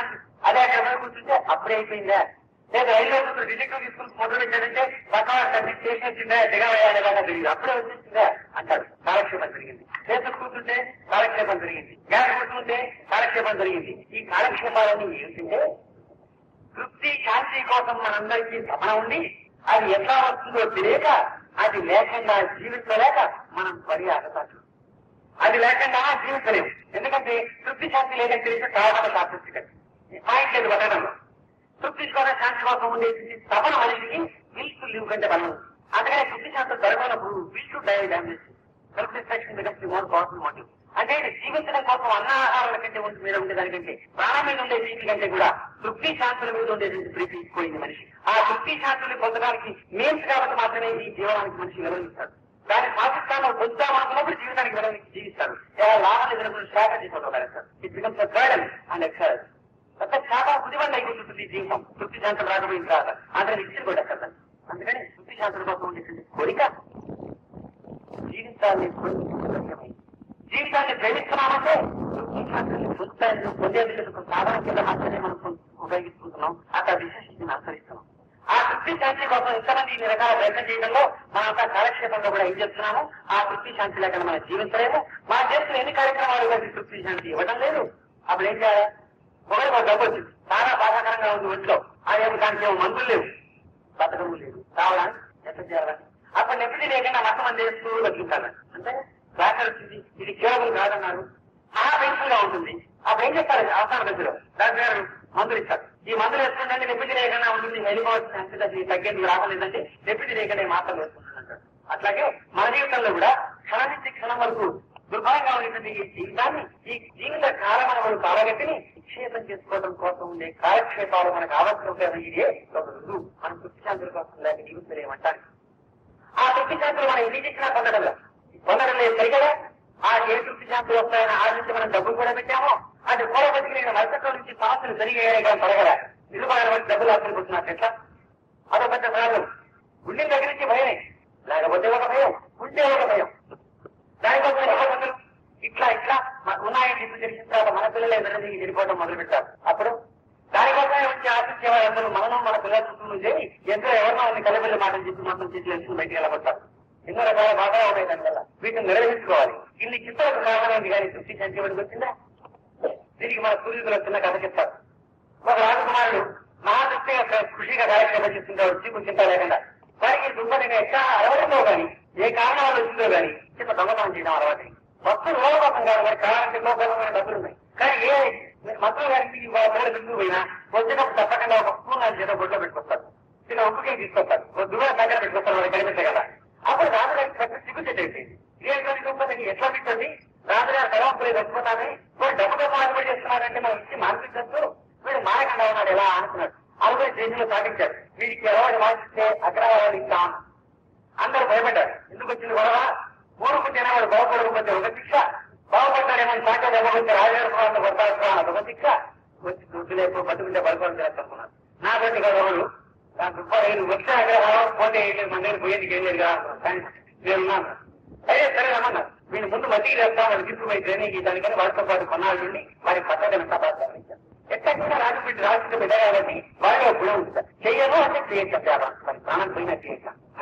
ఒక్క గుణం ఆరంభంగా దొరికింది విశ్వదా, దీంతో వీళ్ళు బయటికి లాగేసుకున్నాను అనుకుని నా దగ్గర తీసుకొచ్చి పెట్టుకున్నాను. ఒకసారి తక్కువ దొంగతనం చెప్పారు. బాబు ఇంతగా ప్రేమగా ఉంటే ఉన్నావు కదా, నా కోసం ఒక్క బండి దొంగతనం అంటే ఆవిడ నమస్కారం ఇచ్చి, నేను ఇచ్చానంటే ప్రాణం పోయినా కానీ మాట తప్పనండి, నేను వెళ్ళిపోతున్న విషయం కాదు, ఆ తప్పిస్తే జ్ఞానం. అప్పుడు ఎట్లాగా ఆలోచించి బంగారం వస్తువు తెచ్చుకుంటే ఈ పుట్టులో కానుక నాకు కాంతి నువ్వు బంగారం వస్తువు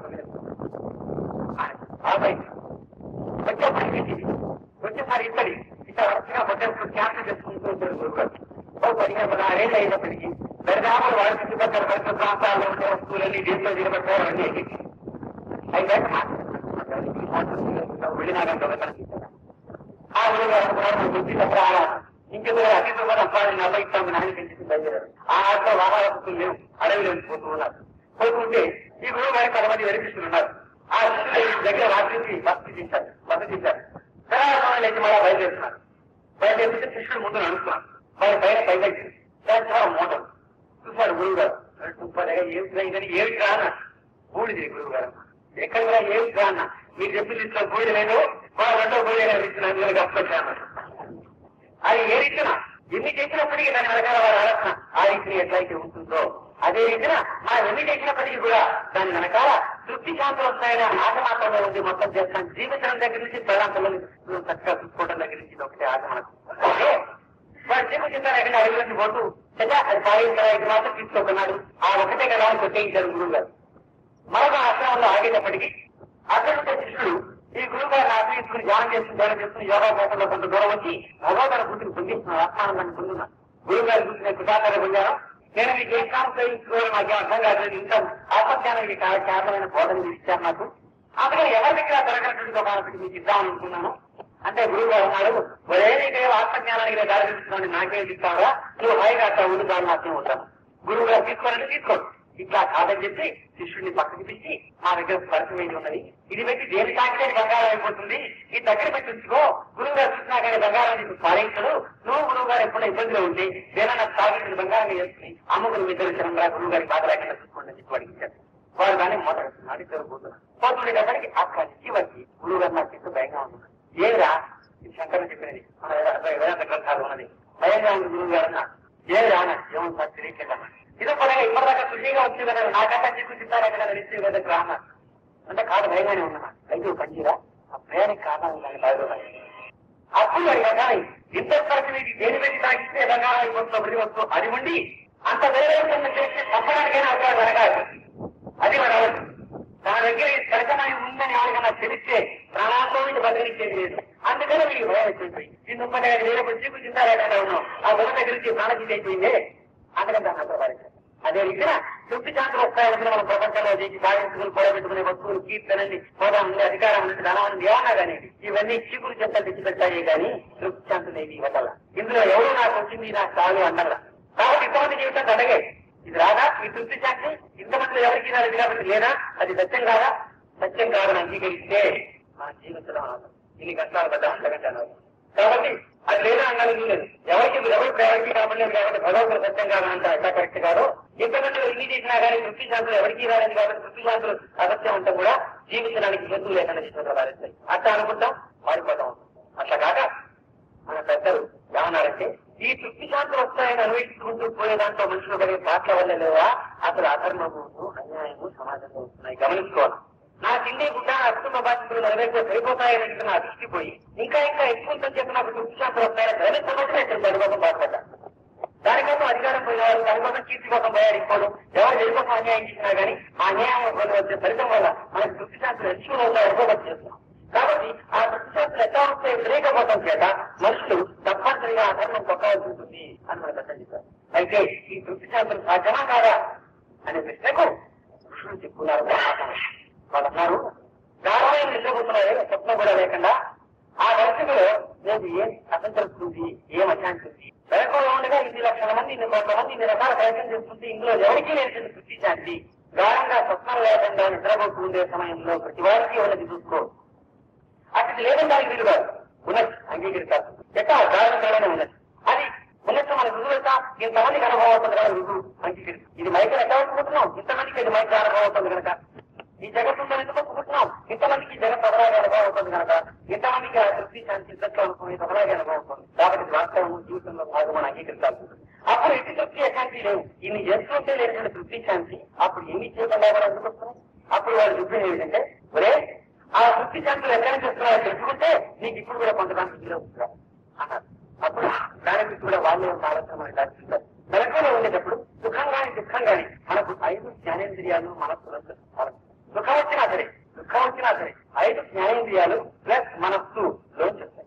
కానీ కార్మికంలో ఉన్నదే ఈ 6 ద్వారాలు పనిచేయకుండా మూతపడిపోయింది. మనస్సు పనిచేయదు, మనస్సు పనిచేస్తే ట్రైన్స్ వస్తాయి, ఇంద్రియాలు పనిచేయవు, పనిచేస్తే మెలకు. కాబట్టి ఇవన్నీ కట్టుబడిపోయిన స్థితి రావస్థ. అంటే వేటి ద్వారా అయితే సుఖం గాని దుఃఖం గాని మనలో రావడానికి ఉందో ఆ ద్వారా కంప్లీట్ గా క్లోజ్ అయిపోయిన స్థితి కార్మికం. అప్పుడు అనుభవం చేసిన శాంతి ఏ ద్వారంగా వచ్చిందని మనకు ఏ ద్వారం కూడా రావడానికి ఇలా ఉన్న ద్వారాలు మూతపడిపోయింది. అంటే బయటికి వచ్చింది కావాలర్థం మనలోనే స్వతసిద్ధంగా ఉన్నది. ఆ ఉంది మనలో ఉన్నదన్నా తగదు. అప్పుడు అనేది ప్రశ్న ఉత్పన్నం అవుతుంటే మనలోనే అంత తృప్తి శాంతి ఉంటే మరి మెలకు రాసింది ఒక్కరి ఇవ్వడం రాదు, ఇంతమందికి ఎందుకు పోయింది? ఎవరికి అనుభవం కాదు అడిగితే దానికి వాళ్ళు సమాధానం చెప్పారు. ఒక తొట్టి ఉందనుకోమన్నారు. ఆ తొట్టి నిండా నిర్మాణం నీరు చేసి అనుకోమన్నారు. ఆ నీరు నిశ్చలంగా ఉన్నప్పుడు చూడండి తొట్టి అడుగు ఎంత ప్రమాణంగా కనపడుతుందో. మహానందిలో ఉండే కోనేటి కలుగులాగా చూసిన వారికి తెలుసు. ఆ నీరు అదేంత అపచిత్రం లోతు నీళ్లు ఉంటాయి, నాలుగు నిశ్చలంగా కనపడతాయి. అప్పుడు నీరు నిశ్చలంగా ఉందనుకోండి అడుగు ఎంత స్పష్టంగా కనపడుతుందో చూడండి. కొద్ది 2-3 అంగుళాలు లోతున్నాయో అనిపిస్తాయి, నీళ్ళు అంత స్పష్టంగా కనపడుతుంది. కానీ ఆ నీటిలో విపరీతంగా మనం ఆ తొట్టి వంటి వాడము. ఎప్పుడు ఆ అడుగు నుండి వచ్చే అడుగు వంటిది మనలో ఎప్పుడు ఉండి గాఢంలో అనుకునే శాంతి వంటిది. ఆ పైన ఉండే నీటి వంటిది మనస్సు. ఈ మనస్సు గాఢనిద్రావస్థలో నిశ్చలంగా ఉండడం చేత వచ్చి అడుగు అయినటువంటి ఆ నిపుణు నిర్దిష్టాంతులు మనకు ప్రత్యేకంగా అనుభవమవుతున్నాయి. ఇది మెలకువలో కానీ స్వప్నంలో కానీ మనస్సు రకరకాల భావాలతో ఆలోచనలతో కలిసివేయడం చేత అది మరుగుపడిపోతూ ఉండడం చేత మనకు మెలకువలో అనుభవం లేకుండా పోతున్నది. కానీ మనలో ఉన్నదని దానికి మాత్రం గాఢనిద్ర అవసరం. ఎటువంటి ఆలోచన లేని స్థితిలో మెలకులోనే కనుక మనసు నిలిచిపోగలిగితే అప్పుడు గాఢనిద్రావస్థలో శుద్ధి శాంతి ఇంకా అంతా దీనిని దాచిపెట్టుకు బతుకుతున్నావా అట్టిది మెలకులో ఉండగానే గాఢనిద్రలో వారు ఎటువంటి ఆలోచనలు భావాలు లేకుండా ఉండే నిశ్చల స్థితిని పొందడం అనే దాన్ని యోగము యోగ చిత్తమన్నప్పుడు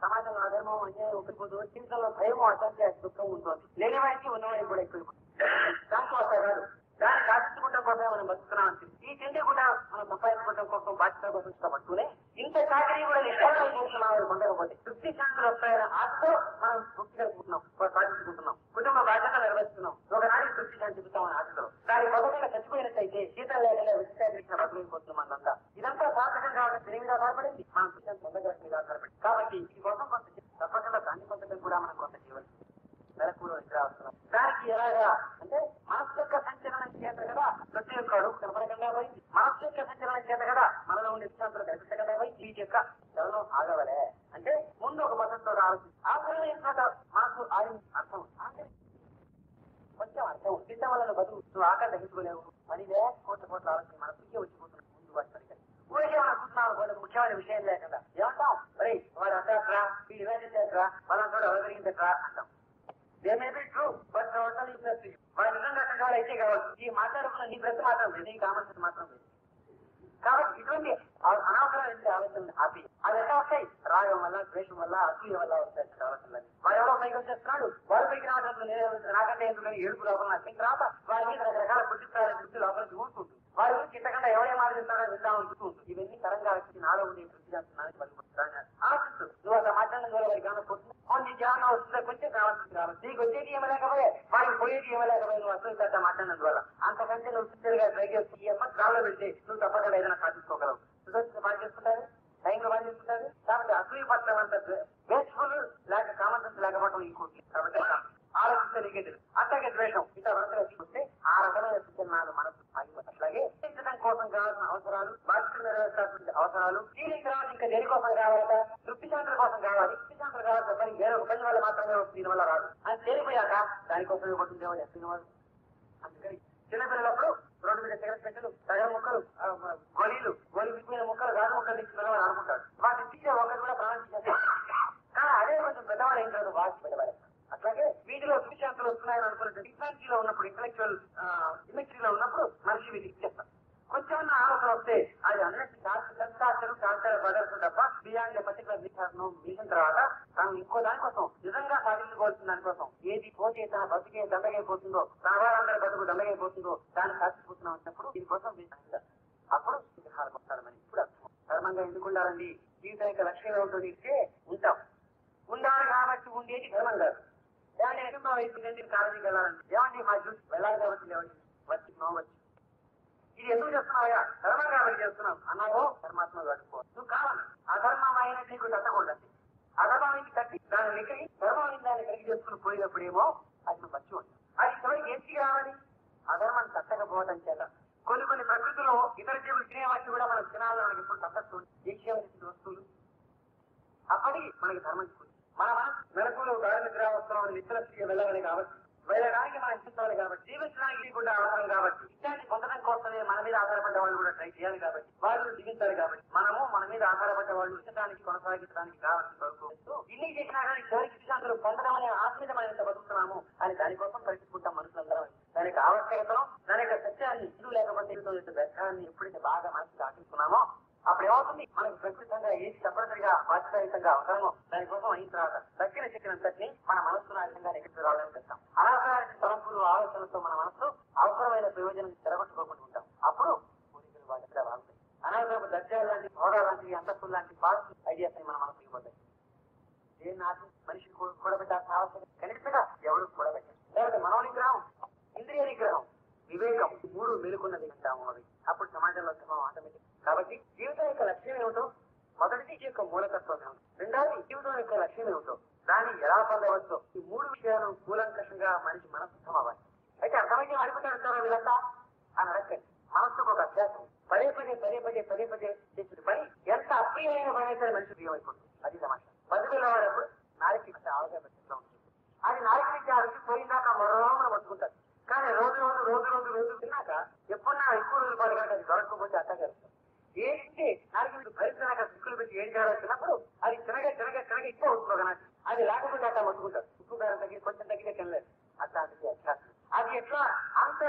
అపూర్వమైంది, అంత ప్రమాదకరమైంది, ఇప్పుడు అంత అప్రియమైంది. ఎలా ప్రియం చేసిన అభ్యాసంతో అదే రీతిన అన్ని కూడా అభ్యాసంతో మళ్ళీ మళ్ళీ మననం చేసుకుంటంతో ఆలోచించడంతో స్వాధ్యాయ ప్రవచించ దీన్ని నువ్వు అధ్యయనం చేయడం ద్వారా, అధ్యయనం చేయడం దాన్ని పక్కవారికి ఎక్స్ప్లెయిన్ చేయడం ద్వారా నీలో ఉండే డెఫినేషన్ ఇది ఏమో కాదు ఆశయం కోసం సిద్ధాంతం కోసం ప్రపంచంలో పాటుపడే వాళ్ళందరికీ తెలిసే విషయం. తన సిద్ధాంతాన్ని అవతల వారికి చెప్పుకుంటాలో తాను బాధ్యంగా అంగీకరించిన అంకితమైన వేరొక క్రియ జరుగుతుంది. అవతల వారికి మాత్రమే తను ద్రోహపడటంలా తన విశ్వాసాన్ని మరొకసారి ద్రోహపడుతుంది. మనకు 10 మంది అంగీకారం తెలుసుకున్నప్పుడు మనది కొంచెం తెలియని విశ్వాసాన్ని తను కూడా పొందుతున్నాడు కాబట్టి చెప్తారు. అందుకని పెద్దవాళ్ళు ఏం చెప్పారు, నిజమైన జ్ఞానం గురించి స్వాధ్యాయ ప్రవచన జీవితం యొక్క ప్రధాన ధర్మం ఏమిటంటే నువ్వు తెలుసు తీరాలి. I'm not interested in you don't have a right, you don't have a right to first right us in the human being. మానవుని సెక్యూరిటీ ఇన్సైడ్ చేస్తావు. నాకు తెలుసుకోవడానికి ఆసక్తి లేదంటే దృష్టిశాంతులు అక్కర్లేదా నీకు? దృష్టిశాంతులు అక్కర్లేదే చెప్పండి, దాన్ని ఎక్స్ట్రా ఆలోచిస్తాం. కాసేపు అట్లా కూర్చోబెడితే బయటికి వెళ్ళాలి, దిగొద్దాం అంటారు చూద్దాం అడిగితే బయటికి వెళ్ళకపోతే సంవత్సరం కోసం అంటే బయటికి వెళ్ళి తిరిగి వస్తున్నాడు. అంత కావాలన్నా లేదా తిరుగుతుంది కాసేపు ఉంటే మళ్ళా ఎగ్జామ్ నుంచి మనం పొందే కానీ లేదు చేసే కానీ లేదు కానీ అట్లా అక్కర్లే కదా కోసమైనా మనం బతికి కదా. కాబట్టి అంతకంటే పెద్ద సూపర్ కోడు నాకు దృష్టిశాంతులు అక్కర్లేదు, అంతకంటే పెద్ద సూపర్ అని సత్యం అనే మాట సూపర్ అది అక్కర్లేదు, మనకి చూసమే అక్కర్లేదు. కాబట్టి భగవంతుడు సత్యమా అంటే సృష్టి ఎంత సత్యమో అంత సత్యం. ఏ కారణానికి ఏర్పడిందో అది ఆ కారణాలు ఎంత సత్యమో అంత ఇది విలువైనది అవునా కాదా అంటే మన జీవితంలో పొందాలి ఎంత విలువైందో అంత విలువ. అప్పుడు మతము ఆధ్యాత్మికత అంటే ఏమిటి, మెలకువలో ఉండగా గాఢ స్థిరావస్థలంటే మనం పొందడం ఎట్టా అనే దానికి ఇచ్చిన క్రమశిక్షణాపూరితమైన తర్ఫీదు. ఆ తర్ఫీదుని అర్థం చెప్తూ ఇల్లు ఎలా చేయాలో చెప్పుకుంటూ ఉండేవారి దగ్గరేమో అది సాధన అవుతుంది. అది తెలియకుండా తిన్నప్పుడు మూడమైన ఆచారంగా మారుతుంది. మనం పిల్లలకి ఆసక్తి కలిగిస్తూ నక్షత్రాల పైన వెలుగుంటుంటాయి, చిత్రుల కళలు వస్తుపోతుంటాయి అని ఆసక్తికరంగా ఇంట్లో కొంచెం చూస్తున్నాం అనుకోండి, ఇంకా చూస్తాడు బయట జాగ్రత్త పాఠాలు చెప్పడం మొదలెట్టండి. వాడు వెళ్ళడం అక్కడ నువ్వు మెడిటే కంపల్సరీ. ఇక్కడ నీకు చెప్పలేకుండా ఉండే ఉంటాడు పిల్లవాడు వాటి ఊళ్ళో మనం నోరు పడుకోవాలి వాడు చెప్పాలంటే అన్ని తెలుసుకుంటామని ప్రజెంట్ ఎక్స్పీరియన్స్ దాన్ని అది మనకి మనిషిలో మోస్ట్ హ్యూమన్ ఏదో దాన్ని స్నిఫర్ చేయగలిగా మన కల్చర్ లో తెలుసుకుంటామనే ఆసక్తి మనిషి కంప్లీట్ ఆ నైతి ఉన్నదే. దాంతో కనుక ఆలోచన మోస్ట్ ప్రశస్తి సత్యము గాడి ఇండియా సత్యమే దాన్ని అంగీకరించడం అనే దాన్ని నైతిక ఏంటి ఒకటి సత్యమని నేను విని ఉన్నా, దాని గురించి నేను పరిశోధించా, ఆవిడ సత్యం అనేది అది శ్రేయస్కరమని విన్నాను, దాని గురించి పరిశోధించాను, అంతకంటే శ్రేయస్కరమైనది అప్పుడు నాకు పదార్థం ఉపయోగించండి మీకు రోగం తగ్గుతున్నాను మీరు అన్నారు. తాను లేని టెంటేటివ్ తగ్గుతున్నాను కానీ తగ్గుతుంది ఎలా చెప్పన్నా తీసుకున్నాను తగ్గింది. అప్పుడు ఇంకొక అనుమానం, నాకే తగ్గిందా నా జీవితం వల్ల ఏమన్నా కొంచెం పడకేమన్నా ఇబ్బంది పెట్టి 10 మంది మీరు ఎక్స్పెరిమెంట్ చేస్తే ఎంతమంది ఇస్తే అంతమందికి తగ్గుతుంది. విశ్వాసం సైన్స్ లో కూడా మనకి గోచరమైనవి కనబడుతున్నవి మనం గ్రహించగలిగిన వాటిని మళ్ళీ చూస్తాము, వాటి మీద ఆధారపడి ఒక ప్రతిపాదన చెప్తాము, ప్రతిపాదనకి నిలబడే ప్రయోగాన్ని మళ్ళా చేస్తుంటాము. అప్పుడు వచ్చినటువంటి సమాధానం మనకు సరిపోయింది కనుక అయితే మన సిద్ధాంతాన్ని పెట్టనమాట. అట్లాగే ఉన్నారట అని విన్నాము, ఆ ఉన్నారని చెప్పిన వాళ్ళలో ఏమేమి ఇచ్చారో ధర్మాన్ని తీసుకున్నాము. ఈనాడు అందరిచేత అంగీకరించబడుతున్న శాస్త్రీయమైన జ్ఞానం ద్వారా ఆలోచించాము, అది సత్యమై ఉంటుంది తప్ప ఇంకొక మార్గం లేకుండా ఉండి మన మనసు విడిపడింది. మళ్ళీ త్రిపుల్ గాని పట్టణాచుగా ట్రూ గాని పట్టణాచుగా అని పాయింట్స్ కదా అని ఆలోచిస్తే మానవుడుగా ఇచ్చిన దానికి ఎందుకు ఆ విధంగా ఉండాలి అంటే ఈ జీవితానికి తృప్తి శాంతులు లక్ష్యం అని నువ్వు కనుక అందిస్తే దాన్ని పొందాలని నువ్వు ట్రై చేస్తే ఆ యత్నంలో నీకు సహజంగా అందుకని మనిషి మాత్రమే మాట సత్యం జీవిత గమ్యాన్ని అర్థం చేసుకోగలడు. అర్థం చేసుకుని నాకు కావాల్సిన విధంగా తీర్మానించగలడు, దానికి కావాల్సిన విధంగా పథకం వేసుకోగలడు, ఆచరించగలడు. దానికి తృప్తి శాంతులు కావాలా ఇది పొందాల్సిన దానికి మార్గం ఉంది అని తెలుసుకుని దానికోసం అందుకు వెళ్ళి ఆ ప్రక్రియలో దానికి గురి ప్రచారాన్ని తీసుకోగలుగుతాడు. సమాజంలో ధర్మాన్ని నిలవచ్చు. అటువంటి సామర్థ్యం కలిగిన వాడు కనుక వాడిని మనస్సు పిలవాడు అని మనస్సు అంటే అది కలిగిన దానికి ఇస్తాడు అనమాట. నేను నాకు అక్కర్లేదు అది నాకు అందుకని భగవంతుడు దేవుడు ఇచ్చినవాడు దేవుడు నాకు నమ్మకానికి కానీ ఈ లైట్ ఉందా లేదంటే ఉందా లేదని నమ్మకాల్సిందే కాదు, ఉందని దానికి వచ్చిన మనం నమ్మకం మీద ఆధారపడేది కాదు. ఇక్కడ మైక్ ఉందా లేదంటే ఉందని నమ్మకం లేదని నమ్మనైతే కాదు, ఉందా లేకపోవడం గురించి మనం మాట్లాడుతాం. అది నిజమైనది. అందుకని ఈ విధంగా మన పెద్దలందరూ కూడా ఏం చేశారంటే స్వాధ్యాయ ప్రవచనాల ద్వారా మనకు ప్రత్యక్ష గోచరం కాని దాని గురించి విశ్వాసాన్ని పొందవచ్చు. చక్కని జ్ఞాప చేయవచ్చు. గుడ్డిగా నమ్మకం వాళ్ళు ఎప్పుడు చెప్పాలి నమ్మవద్దు అని చెప్పారు. పైగా భగవద్గీత ఉంటే మనిషిలో సత్వగుణం రజోగుణం తమోగుణం ఉన్నాయి. తమోగుణం రజోగుణం తిరిగి అర్థం చేసుకోవడానికి ప్రయత్నం చేయరు. అతనికి తత్వం ఆలోచన తెలుసుకుంటానికి ఉండేటువంటి జిజ్ఞాస పేరు సత్వగుణ ప్రధానం. దుష్టత్వం ఏంటి, మనిషి యొక్క తత్వం ఏంటి, జీవిత పరిణామం ఏంటి, ఇదంతా నీకు అర్థం ఏంటంటే ఆలోచన మనసు సాత్వికం. అది చేసే యోచన జ్ఞాన సముపార్జన సాత్వికమైంది. అప్పుడు వాడి పొందాలని వాడు చేసేటువంటి శ్రద్ధ సాత్వికమైన శ్రద్ధ. దానికోసం వాడి కర్మలంతా కూడా సాత్వికమైన యజ్ఞదాన తపస్కర్మాన్ని అక్కడ కాకుండా ఉండేవాడు గుడ్డిగా ఇచ్చిన ఫలితము రాదు అని గీతలు వస్తాగా చేస్తాం. అన్నదానం చేశాము పోలు అనుకుంటా పని ఒకరు విమానం చేయడం చదివించింది. అరే ఉంటారు కదా, లెఫ్ట్ పీపుల్ మనం why not do something habit అని గుడ్ హ్యూమన్ ఇంకోబట్టి అదే పని వాడు వాడు ఇచ్చిపోతుంది వాడి వాడు 1000 మంది జరగడం 17,000 మంది ఇస్తాను ఈసారి అన్నాం అనుకోండి, but you very good, but good సంస్కార వీరుడు అయినా కానీ దురదృష్టం కొద్ది అదృష్టం కొద్ది పని మంచిది. వారందరూ సంతోషిస్తారు కాదు వీడి బుద్ధి, వారికి ఎవరికో బుద్ధి వచ్చిందే దాన్ని జరగొట్టాలని బుద్ధి అయితే మాత్రం పంచుతావు. కానీ వీడి బుద్ధి కాక మాత్రం మారదు దీనివల్ల. అందుకని వాళ్ళ అన్నది ఏంటంటే వాడు చేసిన సత్కార్యం ఇది కాదు, అది సత్కారం అయితే బయట వారికి వాడు అయినప్పటికీ అది సత్కారమైంది. ఆ డాక్టర్ గారు సత్కారం అయినప్పటికీ పొరపాటు వారు చేసిన పొరపాటు రైతే బతికాడు. మా వాడు టిక్కు కొడుతూ ఉండేవాడు పరీక్షలో, ఒక్కోసారి వాడు టిక్కు కొట్టింది రైతే డాక్టర్, ఎందుకంటే తెలిసి కాదు అన్నట్టు. ఆ రీతిన స్పష్టంగా జీవిత ప్రవాహుని గుర్తి పోవడం మనిషికి లక్షణము. అగ్ని కలిగిన వాడు కాబట్టి మనిషి అన్నాడు కనుక ఇది సత్యమా సత్యం కాదా అనేది చేయడం అనేది మనిషికి నైజానికి సహజం ఉండాలి. లేకపోతే ఇంత శాస్త్ర పరిజ్ఞానం ఎందుకు, నక్షత్రాలు ఎట్లా ఉంటే మనకి ఎందుకు, చంద్రులు మనకి ఉంటే ఎట్లా ఉంటే ఎందుకు, భూమి ఎట్లా ఉంటే ఎందుకు, ఈ రాకెట్లని ఎందుకు, టెక్నాలజీ ఎందుకు, సైన్స్ అంతా ఎందుకు, వాళ్ళ ప్రాణుంటే వాళ్ళ జమాలు వాళ్ళు దిగుతుంది నాటి. అయితే మన మానవ జాతి, మన శాస్త్రీయ ప్రగతి, మన ఆధునిక విజ్ఞానం, మన వైజ్ఞానిక యుగం మనం ముందాలి కానీ ఒక్క విషయం, ఇది వైజ్ఞానిక యుగం నీ వల్ల నా వల్ల కాదు, పైన కాదు. వాడెవడో పాపం జీతమంతా అంకితి చచ్చి పరమాణు సిద్ధాంతం కనుక్కొని ఏటమి బ్రేక్ నేర్చుకుని సంపాదించుకుని రాకెట్ పైకి వాళ్ళందరూ వాదించుకోవడం అయితే మన మానవ జాతి మన నాగరికాన్ని మాట్లాడగలం అర్థం లేదు. అందుకని ఈ వైజ్ఞానిక యువత ఇంకా కాదు, రోజు 1 మందిలో ఒకడు వాడి ఎవరో చక్కగా పనిచేసి ఎలక్షన్ కనుగొన్నారు. దాన్ని బట్టి మనం అంతా పెద్దగా రాగి చేసుకుంటాం, మనం వాడుకుంటారు కదా ప్రకాశం మాత్రం ఎత్తు పెట్టుకుని వాడేసుకుంటాం. అందుకని మా మానవ జాతి సాధించి మేము మానవ ప్రగతిని అరిస్తే ఏం లాభం లేదు. మనంతా ఇంకా ఉన్నప్పటికీ కూడా వాడు చేయగలిగారు గొప్పతనం.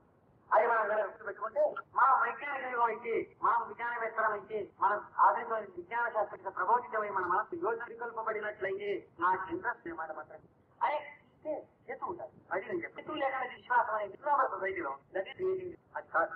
ఒకటి తీసుకున్నాం, ఇది రైతానా కాదా పోయినా రైతుని తార్కికంగా నిరూపణ, యూస్ఫుల్ అవునా కాదా అనుకుంటున్నాము, యూస్ఫుల్ అని తార్కికంగా నిరూపణ, యూస్ఫుల్ ట్రూ కాబట్టి పోయి నిజంగా ఒకటి కన్సెప్షన్ అయినా అది నిజంగా సాధించిన వాడు ఎవరన్నా ఉన్నారయ్యా అంటే మానవ జాతి దుర్గంకి వచ్చినా అదుపుకి వచ్చినా సాధించిన వాడు 10 మంది ఉండి వాళ్ళు ఏవైతే చెప్పారో అవన్నీ మళ్ళీ సిద్ధ నాగార్జున విజయకరత్వం గురించి ఏం చెప్పారో ఇప్పుడు లేటెస్ట్ 1980లోనో 81లోనో డాక్టరేట్ ఇస్తున్నాడు మ్యాథ్ గురించి ఏం చెప్పారో 2 ప్యాసేజ్ పక్క పక్కన రైట్ పేర్లు మనం చెప్పలేదు. ఆ మాధ్యమిక కాయంలో కానీ వాటిలో కానీ ఈ యొక్క పదార్థ తత్వం తత్వం ఇవన్నీ శాస్త్రం వాళ్ళ పదార్థం గురించి తత్వం గురించి రాస్తున్నారు. అందులో వాళ్ళు 2 పక్కన రాసి ఆ రాసిన వాళ్ళ పేర్లు కనుక మూసేస్తే ఏది ప్రాచీనుడైన బౌద్ధ తత్వవేత్త యొక్క అభిప్రాయము, ఏది ఆధునికమైన శాస్త్రవేత్త యొక్క మనం చెప్పలేము. ఆ ప్యాసేజ్ అప్పుడు వాడు అనుభవించుకుంటాడా ఊహించుతాడా? అందుకని ఇటీవల కాలంలో కూడా రమణ మహర్షి వంటి వాళ్ళని రామకృష్ణ అటువంటి వాళ్ళు అందరూ అన్ని మతాలలో ఉన్నారు. అటువంటి భగవద్భూతిని పొందినవాడు ఇట్లాంటి వేదాంతం కానీ తర్కం కానీ వాళ్ళు ఎప్పుడు చేయలేదు. డైరెక్ట్ గా లైఫ్ లో ఎక్స్పెరిమెంట్ చేశారు అప్పుడు వాళ్ళు నిర్వచనం. ఇందులో ప్రపంచంలో వివిధ మతాల నుంచి బయలుదేరి వెళ్ళిన వాళ్ళు ఉన్నారు. చూడటానికి సర్ఫేస్ లో ఏ మతం ఇది కాదు, కానీ ఆ చరమానకు పొందిన వాళ్ళు ఆ స్థితిలో ఒక పరమాత్మ అంటే ఏం అనుభవం అయిందో చెప్పిన ఉన్నాయి. భాష మాత్రమే ఇది మాత్రమే భావాన్ని కార్బన్ కాపీ పెట్టి రాసి ఇట్లా ఉంటాయి అట్లా ఉంటాయి. దీని గురించి పాశ్చాత్య దేశాలలో దరిదాపుగా అంతటి పండితులు అంత తరంలో లేడా అని చెప్పుకోబడిన వాడు ఆదర్శం. అతను దేశంలో ప్రపంచంలో ఉండే అనేక మత సాంప్రదాయాల్లో శోభించి పరిపూర్ణమైన మహనీయుల యొక్క జీవిత చరిత్రలు వారి యొక్క అనుభూతులు రికార్డ్ చేయబడిన పెరిగిన జలాలు తీసుకోకపోతే వివిధ మతాలకు దేశకాలకు వాళ్ళ యొక్క అనుభూతులన్నీ ఒక అది చదివితే ఒకరు వైష్ణవ మతంలో చేసి పరిపూర్ణత ఉండదు, ఇంకోరు బౌద్ధంలో ఉండదు, ఇంకోరు ఇస్లాంలో చెంది ఉండదు, ఇంకోరు హిందూ మతం. ఆ కాలంలో వాళ్ళకు ఇంకొక రీతిలో అటువంటి వాళ్ళు ఉన్నారని చీకులు కూడా కానీ వాళ్ళకి ఆధ్యాత్మికానికి ఇంకా ఉదయలాంటి పదజాలంతో పడుతుంది. అందుకని ఈ ఆధ్యాత్మికత సత్యవంతానికి కేవలం నిరూపణ ఉంది చేయాలంటే ఆ ఆత్మానుభూతి తిన వాళ్ళు ఎవరైతే ఉన్నారో వాళ్ళు ప్రపంచంలో ఉన్న వాళ్ళందరినీ చర్చిస్తున్నట్టయితే వాళ్ళందరి అనుభూతి ఒకలాగే ఉంది కనుక ఒకే ప్రయోగించిన వాళ్ళందరికీ ఒకే ఫలితం వచ్చినప్పుడు ఆ రిజల్ట్ సైంటికల్ అంగీకరించడానికి సరిపడుతున్నది కదా, అంకించకపోవడం అన్సైంటిఫిక్. కాబట్టి దానిలాగా భగవంతుడి విశ్వాసం అమాయకత్వాన్ని మౌఢ్యాన్ని సంకేతం అనేది అభిప్రాయాన్ని సమాజం నుంచి ఇది విజేతల సంకేతము, మనిషికి ఆలోచన పరత సంకేతము, జీవితాన్ని సార్థకత చేసేదానికి ప్రయత్నాలకు సంకేతము అనేది సాధవలసిన బాధ్యత. నేను ఎందుకు శ్వాసం కానీ సూత్రాలు మూలంగా తీసుకుని ఆరంభించి చేస్తున్నారు. మీ వంటి వారికి ఉత్తరం మీద బాధ్యత ఉన్నది గమనించి ఈ ప్రయత్నంలో మానవ జాతి చూపించేటువంటి అవకాశం మన జీవితాలు చరిత్రానికి కావాల్సిన అవకాశం. ఈ ప్రయత్నం మనం ఎప్పుడైతే చేశామో అప్పుడు వ్యక్తులు ఆటోమేటిక్ గా మారుతూ ధర్మం దానికి అని అందరికి ఒకసారి మనం చేసుకుంటూ ఈ ప్రయత్నంలో అంటే ఈ ఆస్తికత కానీ స్పిరిచువల్ గాడ్ కానీ బ్రైట్ అని కానీ ఇగ్నరెన్స్ అని కానీ సెంటిమెంటలిజం అని కానీ వీక్నెస్ అని కానీ అనేక అనే దురభిప్రాయాన్ని దాటవలసిన నిర్మూలించవలసిన బాధ్యతను అందరూ స్వీకరించవచ్చు. ఈ విధంగా వైజ్ఞానికంగా మనిషి చక్కటి యోచన ఇటువంటి వాదనకి కూడా సంకేతము, విజ్ఞతకు సంకేతము, ఆత్మ విశ్వాసానికి విశ్వాసం, భగవంతుని పట్ల విశ్వాసం సంకేతము. ఇది దార్ఢ్యానికి, మనో వికాసానికి, మనవరకు కాకుండా మూలమైన ప్రాతినిక అనేటువంటిది మనం సమాజానికి ఎంత నిర్ధారణ ఇచ్చే నిర్ధారణ ఏ ఆశయ ఉత్తమమైన ఆశయాలతో ఇచ్చిబడినదో దేనికోసం అందరూ ఇంత ప్లానింగ్ గా కూర్చున్నారు. అటువంటి దాన్ని మనం అందరం కలిసి సాధించగలుగుతామని ఇటువంటి సదవకాశం మీ అందరికీ